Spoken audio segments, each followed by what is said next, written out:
Всем привет, меня зовут Татьяна, рада видеть вас на моем канале. Вы часто спрашивали меня, есть ли у меня мастер-класс по тому, как я делала свой камин. Свой камин мы собирали в 2017 году, и тогда у меня не было своего канала на YouTube. В этом видео я покажу, как я буду переделывать столешницу. Мы ее тогда положили временно, как говорится, нет ничего более постоянного, чем временное.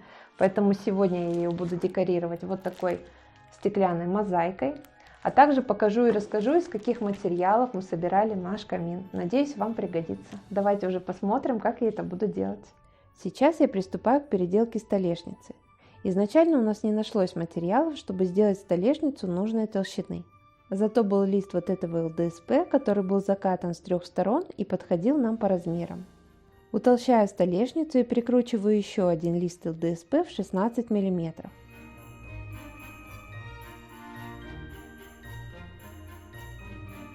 Вот так уже лучше. Теперь наждачкой снимаю слой лака и делаю поверхность шероховатой для лучшего сцепления с клеем.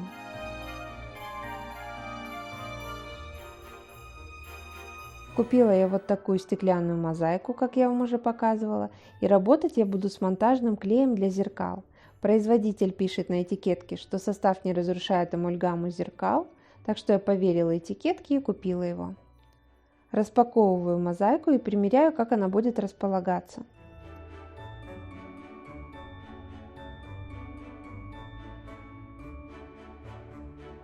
Сама мозаика держится на вот такой монтажной сетке, и при необходимости она режется обычными ножницами, что я и буду сейчас делать.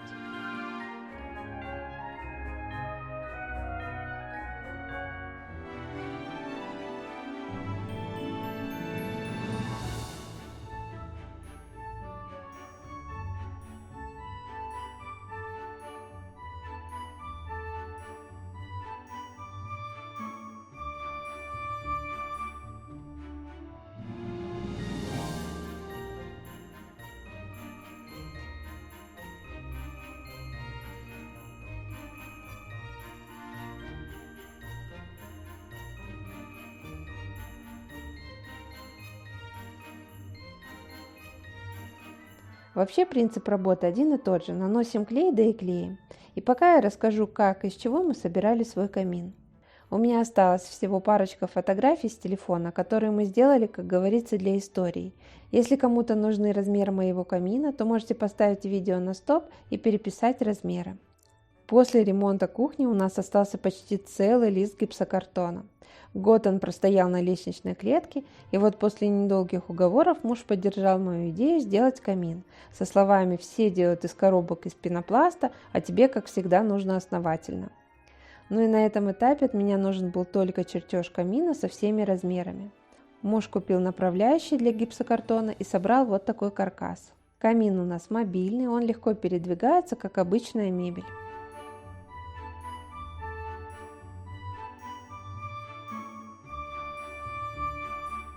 Далее, после того, как все обшилось гипсокартоном, можно приступать к кирпичной кладке. Кирпичи у нас из гипса, и на весь камин ушло примерно 3 квадратных метра, это если мне не изменяет память.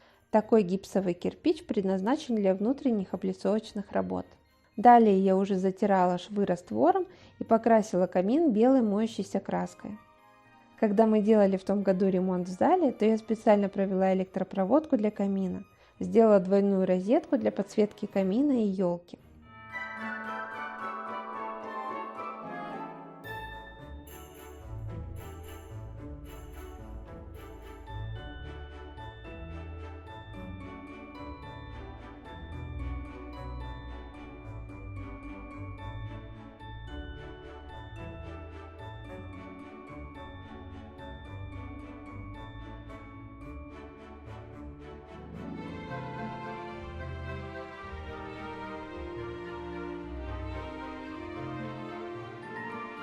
Но вот столешница уже обклеена со всех сторон мозаикой, прошло более 10 часов, и теперь я развожу смесь для затирки швов и распределяю весь состав по поверхности. Тут сама суть, чтобы раствор заполнил все швы между плитками.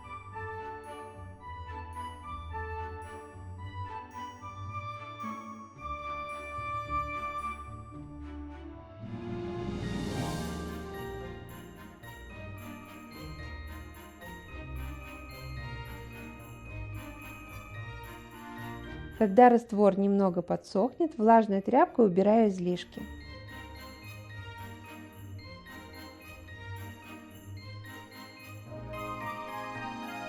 В таком виде оставляю до полного высыхания. И это не вся моя переделка. Над камином я хочу повесить зеркало, но не так, как отдельный элемент, а чтобы это смотрелось единым ансамблем. Для этого я купила зеркальное полотно размером 45 на 60 сантиметров и вырезали мне кусок ОСБ. Как я рассчитывала размер? Я продумала, что обрамление зеркала будет шириной по 5 плиток.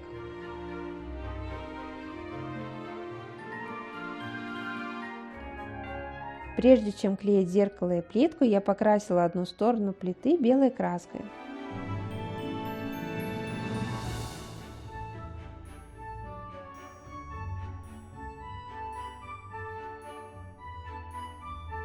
После полного высыхания окраски нужно закрепить держатель для зеркала. Муж сделал это вот таким образом, что втопил шапочки шурупов в плиту.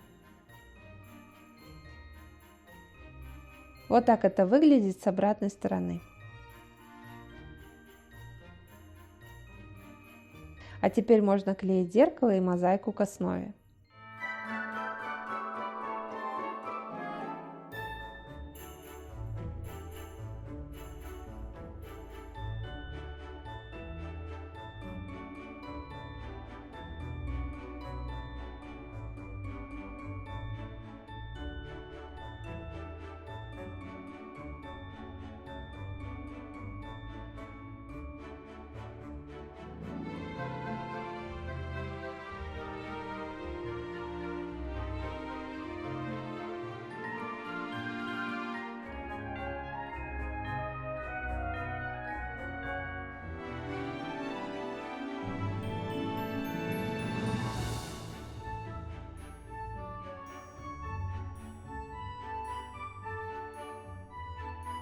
Так же, как и у столешницы камина, затираю швы у зеркала.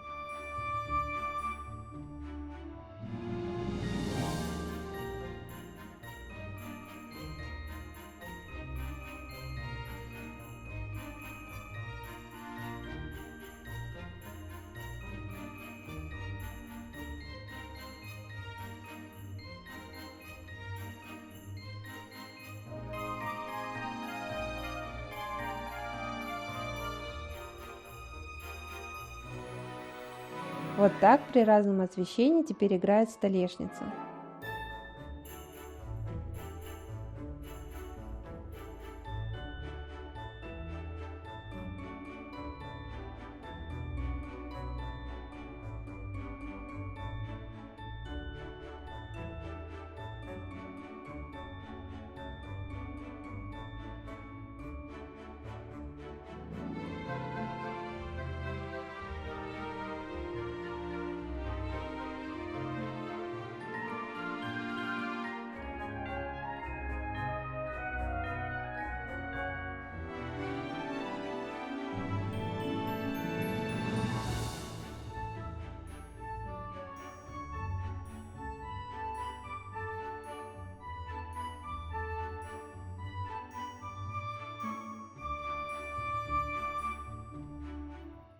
Возвращаю украшения на место. Так как на камин всегда удобно что-то поставить, я весь декор располагаю под столешницей.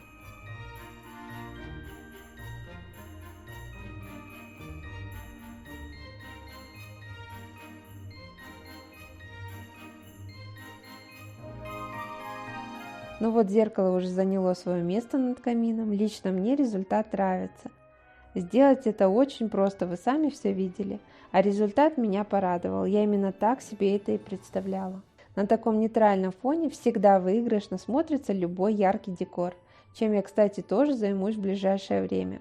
Пишите в комментариях, понравился ли вам результат моей переделки, ставьте лайк, если видео вам понравилось и было полезно, мне будет приятно, а также подписывайтесь на канал, нажимайте на колокольчик. А мы увидимся с вами в следующих видео. Всем пока!